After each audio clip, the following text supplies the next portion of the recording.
Hello and welcome to another episode of Literary Gladiators, the show where we discuss and debate literature in all of its forms. If it's written work, it's game. Let's meet the panel. Hi, I'm Kim. Hi, Charlie. And I'm Josh. Nice to meet you. Welcome back. Thank you. It's good to be back. Great to have you back, as always. What are we going over today, Zach? We are going over And Tango Makes Three by Justin Richardson and Peter Parnell. Ooh, one of the most interesting books in the market today has stirred. Quite some controversy? Yeah, it has been questioned and has been on a lot of banned books list, which then again, I think any book that has been written and placed in a school has been banned. Even the alphabet, perhaps.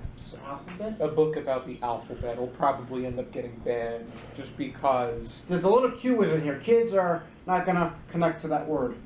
Some, you know... Look, Captain Underpants is banned everywhere, so... Oh, no. Because like I said, I'm a sub. And I don't blame them. Well, I see kids reading I never all this. read that. Neither have I, but... You're not missing a whole lot, in my opinion. What's our first question? Why use penguins instead of people or another species of animal? A few reasons. One, I think you can connect a bit more with an animal. I think more so the more logical reason is Because they wore tuxedos. it was something, not necessarily the fact that penguins are a bit awkward, but more so the idea that this was an actual story, and they thought that they can use this to connect with children because it was two penguins saw other penguins laying eggs and keeping them warm, taking care of them, and then taking care of the baby penguin, and then trying to do it with something that looked like it, such as a rock. So what better way to connect with younger readers? Younger readers need simplicity. And this is the simple way to introduce a complexity. Yeah. Penguins are adorable. I think that's pretty... Well, aside from the fact that it's based on a thing that actually happened with penguins, I'm pretty sure the cuteness factor was probably what made people want to use penguins for this story. Everybody loves penguins, except people that hate penguins and seals, because seals eat penguins. So... And penguins eat fish. Well, fish don't like penguins very much either, so... Seals are adorable animals unless they're eating penguins. And seals are also very good snipers. Okay. But more to the point, like, That was a military joke. You look at this way. Would this book be the same if it was like two manatees for one thing? I mean, manatees I think are cute, but not everybody thinks that they're cute. You wouldn't want... I like elephants. I like elephants a lot.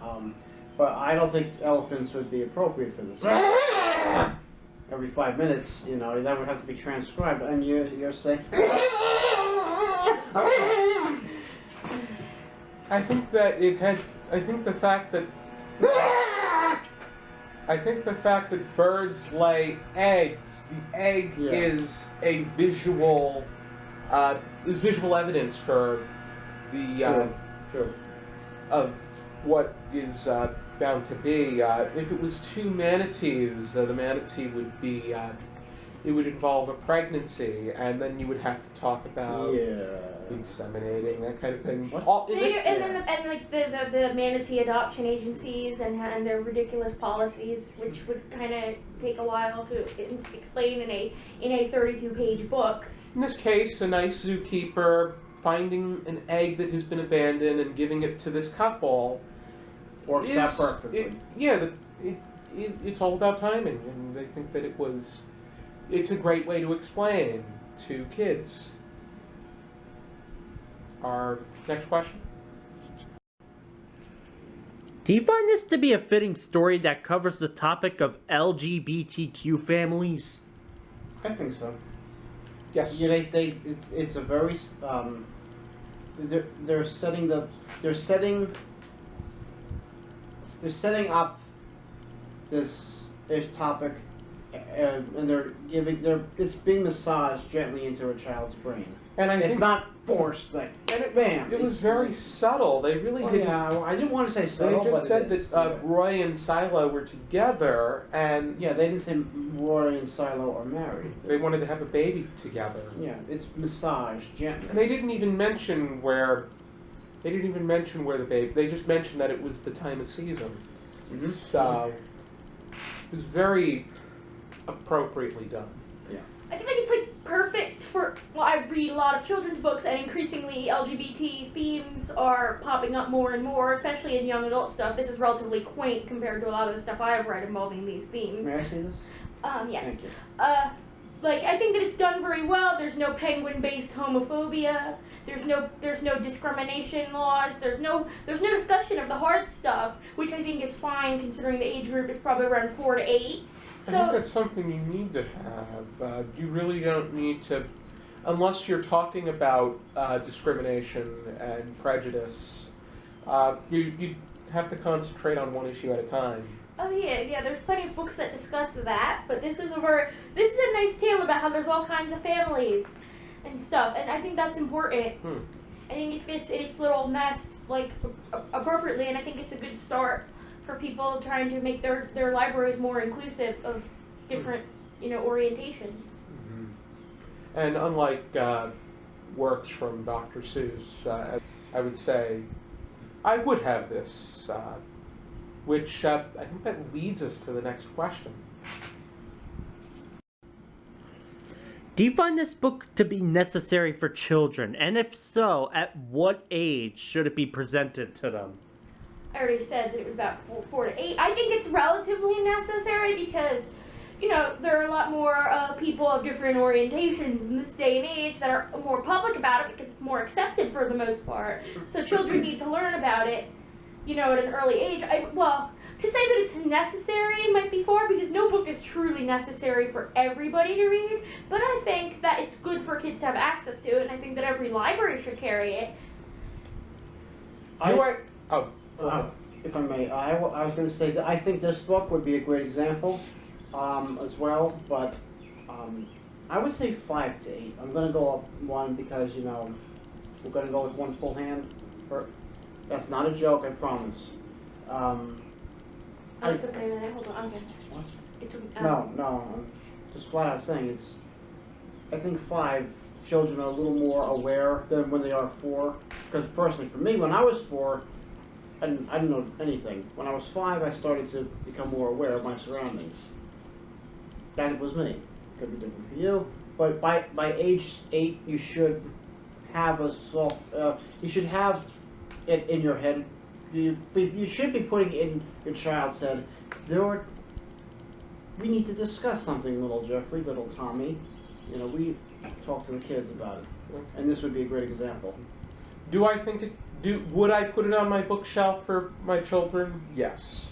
I would too. Would I think that as far as whether or not it should be, I think that's up to the individual. I'm very much for individual choice. I think that if in the library, it should be up to the specific library. I think that the library should have something like this. Yes.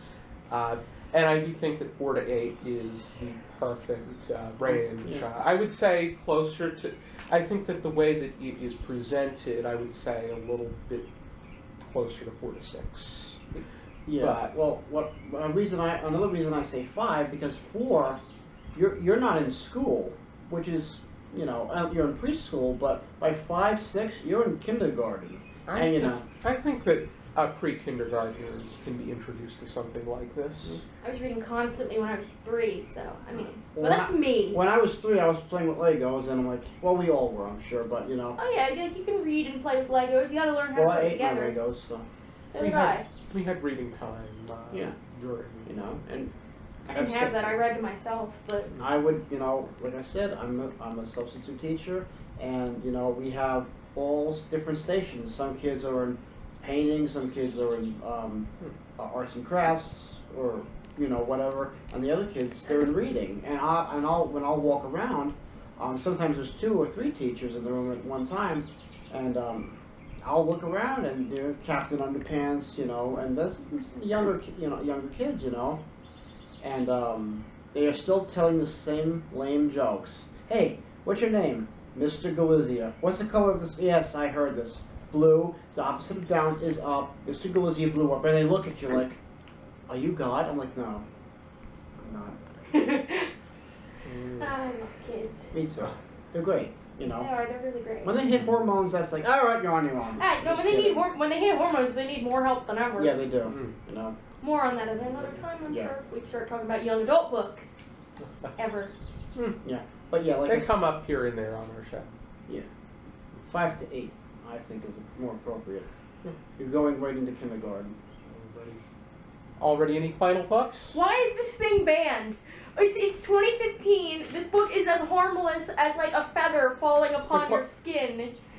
And like it's so controversial that it's just these two gay penguins. They're not even like we don't even know if they're gay or bi or whatever. I The don't know. question should be what isn't banned in schools? I mean, yeah, but this gets banned library. this gets banned a lot. And so does Absolutely True Diary of a Part-Time Indian, but that I can understand a little bit more than this getting banned. This is just I mean, Absolutely True Diary of a Part-Time Indian is young adult. and it is fantastic. Go read that after you're done reading this cuz you'll have all I the emotions. agree 110%. with Yeah, high Part-Time five. Indian. Wait, But anyway, thank you. but yeah, it's like I mean, I grew up and I was in a very Christian school, and this was not allowed. Neither was Harry Potter. Neither was really a lot of the stuff that I like. The Bible was probably even banned. Oh no, we had a pretty big library, but it was Was it, the Swiss Family Robinson? They probably they banned like everything. I don't even remember. probably read that. You probably read the But Bible. we had like some Newbery Metal stuff, but like it was very restricted. No Alice in Wonderland, and this was obviously out of the question because I know not every Christian person believes that gay people are bad, but They're there's not. also. There's nothing. I mean, yeah. I mean, let's not get into that right now, but And Tango Makes 3 is almost the ideal way to introduce to your children the fact that everybody has a right to love whoever they want. I mean, Exactly. And these two people that love one another have every right to have custody and raise the family that they want. but don't tell that to the guy who took his money from Wells Fargo because of the commercial where the two people were trying to adopt a kid. Because that was the dumbest thing I heard about this morning. More on that later. Dumbest thing I heard this morning was that there was no sugar cereal left. Sorry. That's pretty bad too. But yeah, my thoughts are basically this book is about as offensive as an episode of Teletubbies. So I like the new. okay, well. Already, if you're interested in reading Tango Makes 3, that's a library copy. Older than time itself. Older than time itself. Hey, this is from 2005. I got this from okay? Amazon. It's a short little read, but Got 30 or so pages. very nice You and can get cheerful, through it I about a would second say. and a half. I mean, I read really fast, so. It's a very nice story, and it's a true story. So Oh, it is a true story. I didn't know that. it is a true. It actually took place at the Central Park Zoo. You can see the. I'm almost certain that Roy, Silo, and Tango are all still around. How Tango. long do penguins live? Because I don't want, like, little Johnny to read this at some point and be like, let's go see the penguins, daddies. And then they'll go and be like, honey, We'll just- they're dead. No, we'll just say that. That's something. That's him another there. thing you need to introduce Oh, yeah. them to. Yeah, but they didn't put that in the book, so there would be an adaptational error of real life. I don't know. When they there's a paperback coming out, Huh. so that may update the Yeah. situation. And if there's any updates, crucial updates, we'll leave footnotes. Yes.